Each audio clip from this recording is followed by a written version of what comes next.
Hello అండి, అందరికీ నమస్కారం. Welcome to public pulse media. ఈరోజు మనం రాజధాని అమరావతి పరిధిలో ఒక ముఖ్యమైనటువంటి పని జరిగిందండి. ఈరోజు మనం ఆ పని గురించి వివరంగా తెలుసుకుందామండి. ఇక మనం లేట్ చేయకుండా డైరెక్ట్గా వివరాల్లోకి వెళ్దామండి. ఇక ఈరోజు టాపిక్ ఏంటి అంటే, ఇదిగోండి ఇక్కడ మనం చూస్తున్నాం కదా, ఒక బ్రిడ్జ్ నిర్మాణం జరిగింది. ఆ బ్రిడ్జ్ గురించి అయితే ఈరోజు మనం టాపిక్ దానిపైనే మనం ఈరోజు మాట్లాడుకోబోతున్నామండి.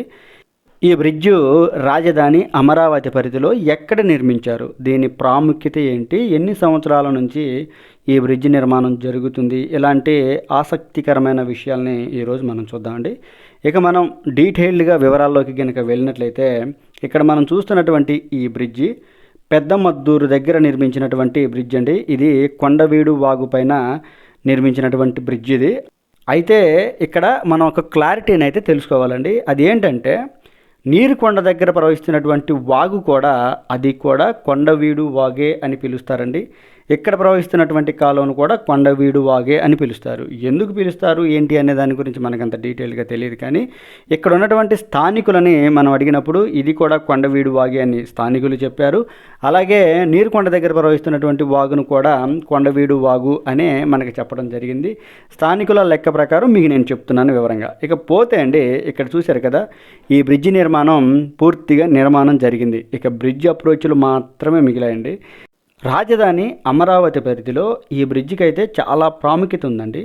ఈ ప్రాంత ప్రజలు చాలా సంవత్సరాలుగా ఈ బ్రిడ్జి నిర్మాణం కోసం అయితే ఎదురు చూస్తూ ఉన్నారు. ఇప్పుడు ఉన్నటువంటి పాత బ్రిడ్జిని కూడా మనం చూస్తున్నామండి. ఇది పూర్తిగా శిథిలావస్థకి వచ్చినటువంటి పరిస్థితి. ఎప్పుడు కూలిపోతుందో తెలియదు. అంటే ఈ బ్రిడ్జిని బ్రిటిషర్స్ కాలం టైంలో ఇది నిర్మించడం జరిగిందండి. ఇది పూర్తిగా శిథిలావస్థకు రావడం జరిగింది.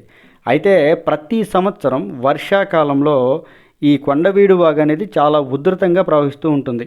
చాలా అంటే చాలా ఉధృతంగా ప్రవహిస్తూ ఉంటుంది. అలాంటి సమయంలో ఈ బ్రిడ్జ్ అనేది పూర్తిగా నీటిలో మునిగిపోయి ఉండడం మనం చూడొచ్చు. ఈ బ్రిడ్జ్ అనేది పూర్తిగా నీటిలో మునిగిపోతుంది. అలాంటి పరిస్థితుల్లో ఈ బ్రిడ్జ్ పైన రాకపోకలు సాగించడం అనేది చాలా సవాలుతో కూడుకున్న పని, అత్యంత ప్రమాదకరమైనది. అయితే చూడొచ్చు, ఇదిగోండి బ్రిడ్జ్ మనం చూస్తున్నాం కదా, శిథిలావస్థకు వచ్చింది. అయితే ఈ బ్రిడ్జికి అంత ప్రాధాన్యత ఏంటి అంటే, విజయవాడ, మంగళగిరి ఆ చుట్టుపక్కల ఉండేటువంటి రాజధాని గ్రామాలు అన్నీ కూడా అమరావతి అమరలింగేశ్వర స్వామి గుడికి వెళ్ళాలన్నా, అమరావతి వెళ్ళాలన్నా కానీ ఇదేనండి ప్రధానమైనటువంటి రహదారి.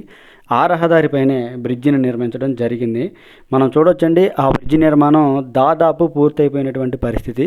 బ్రిడ్జిలు అప్రోచ్లు మాత్రమే ఇక్కడ మిగిలాయండి. ఆ అప్రోచ్లు కూడా నిర్మాణం చేసినట్లయితే ఈ బ్రిడ్జి నిర్మాణం అనేది పూర్తిగా పూర్తవుతుంది. మనం ఇక్కడ చూస్తే అండి, పాత బ్రిడ్జి సింగిల్ వే బ్రిడ్జి. ఇది వరదలు వచ్చిన సమయంలో, నీరు ఎక్కువగా ప్రవహిస్తున్నటువంటి సమయంలో చాలా సందర్భాల్లో ఇక్కడ ప్రజలు కూడా చనిపోయినటువంటి పరిస్థితి అయితే ఉందండి. చూడొచ్చు, అదిగో పాత బ్రిడ్జి అదంతా కూడా పూర్తిగా శిథిలమైపోయింది. ఇప్పుడు కొత్తగా నిర్మాణం చేసినటువంటి ఈ బ్రిడ్జి అయితే 2 వే బ్రిడ్జి. మనం చూడొచ్చండి, నిర్మాణం పూర్తయిపోయినటువంటి పరిస్థితి. ఇది రీసెంట్గా నిర్మాణం చేసినటువంటి బ్రిడ్జ్ అండి. చూడొచ్చు, ఇది 2 వే బ్రిడ్జి. చాలా సంవత్సరాలుగా అయితే ఈ బ్రిడ్జి కోసం ఆ గ్రామ ప్రజలు, ఆ చుట్టుపక్కల ఉండేవారందరూ కూడా ఎదురు చూస్తున్నారండి. నేను కూడా చాలా సందర్భాల్లో ఫేస్ చేశానండి. వర్షాకాలంలో ఈ బ్రిడ్జి మునిగిపోవటం, ఇక్కడ రాకపోకలు సాగించడానికి విపరీతంగా ఇబ్బందులు పడేటువంటి పరిస్థితి నుంచి ఈరోజు కొత్తగా బ్రిడ్జి నిర్మాణం అయితే చేశారు. ఈ బ్రిడ్జి నిర్మాణం 3 సంవత్సరాల నుంచి జరుగుతుంది అని స్థానికులు చెప్తున్నారండి. అలాగే ఇంకొక చిన్న విషయం కూడా చెప్పాలండి. ఇక్కడ మనం చూసినట్లయితే ప్రధానమైనటువంటి బ్రిడ్జి నిర్మాణం పూర్తయిపోయింది. ఇక మిగిలింది బ్రిడ్జ్ అప్రోచ్లు మాత్రమే. అయితే ఇక్కడ ఒక విషయం అయితే క్లారిటీగా చెప్పాలండి. అదేంటంటే, ఇప్పుడు సమ్మర్ సీజన్ నడుస్తుంది, ఎండాకాల సీజన్ రాబోతుంది. రాబోయేది వర్షాకాలం కాబట్టి, ఈ వర్షాకాలానికి ఫ్లడ్ వస్తుంది కాబట్టి, ఈ ఫ్లడ్ వచ్చే సమయానికి ఈ బ్రిడ్జి పై నుంచి వాహనాలని అనుమతించాలి అనేటువంటి లక్ష్యంతో ఇక్కడ పనులు జరుగుతున్నాయని మనం అయితే క్లియర్గా చెప్పుకోవచ్చండి. చూడవచ్చు, మనం ఇప్పుడు బ్రిడ్జి పైన ప్రయాణిస్తూ ఉన్నాం. పనులు జరిగినటువంటి విధానాన్ని చూసినట్లయితే 2 వైపులా బ్రిడ్జ్ అప్రోచ్ పనులే మిగిలాయి.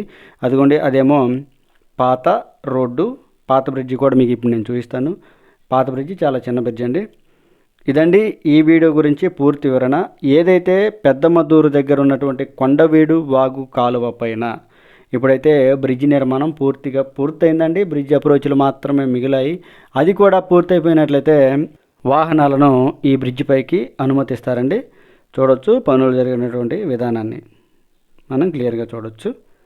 ఇదిగోండి నిర్మాణం జరుగుతూ ఉంది కంటిన్యూగా. ఇదండి ఈ వీడియో గురించి పూర్తి వివరణ. ఇందులో పాలవాగుని తవ్వుతూ ఉన్నారే మనందరికీ తెలిసిన విషయమే. అయితే ఈ పాలవాగు తవ్వడంలో ఇక్కడ అత్యాధునికమైన టెక్నాలజీని వాడుతున్నారని ఈరోజు మనం తెలుసుకుందామండి. అదేంటంటే ఇదిగోండి ఇక్కడ మనం చూడొచ్చు, ఇక్కడ ఒక మిషనరీ కనిపిస్తుంది కదా, మనం వివరంగా చూడొచ్చండి. ఇది నీటిపైన తేలియాడుతున్నటువంటి మిషను.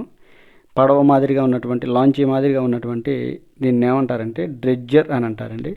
ఇక్కడ ఈ డ్రెడ్జర్తో ఈ పాలవాగిని తవ్వే పనులు అయితే జరుగుతూ ఉన్నాయండి. మనం చూడొచ్చు వివరంగా.